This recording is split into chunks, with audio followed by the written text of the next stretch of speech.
Good morning. It is Sunday. It is the 18th of August.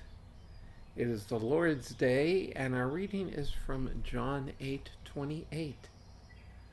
So Jesus said, "When you lift up the Son of Man, then you will know that I am He, and I do nothing from myself, but I speak these things as the Father taught me."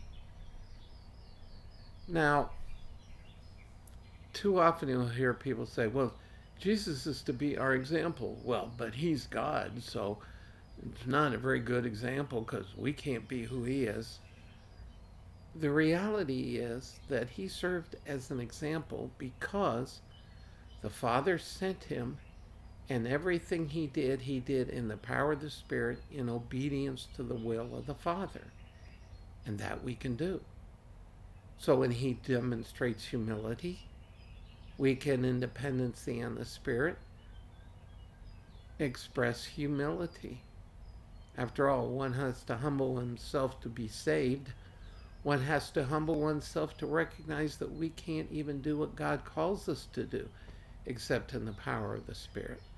So he does serve as our example of what servanthood is, of what it means to love others. And he, of course, is also talking about when he is crucified. Then he will be recognized for who he is, the Son of God, the one who brings the gift of salvation. But even in that, he's doing the will of the Father.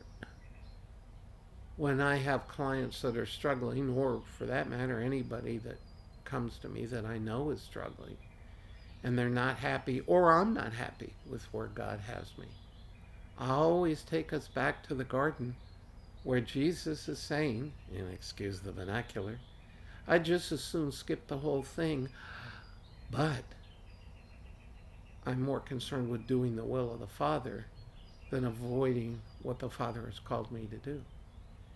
And so wherever we find ourselves, we need to depend on the Spirit to be able to say to the Father, I don't like where you have me, but if this is where I am to be for now, then give me what I need to endure.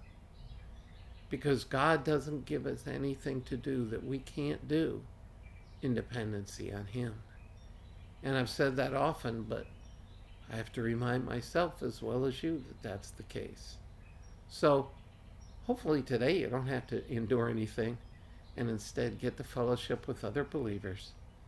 And I'll see you again tomorrow.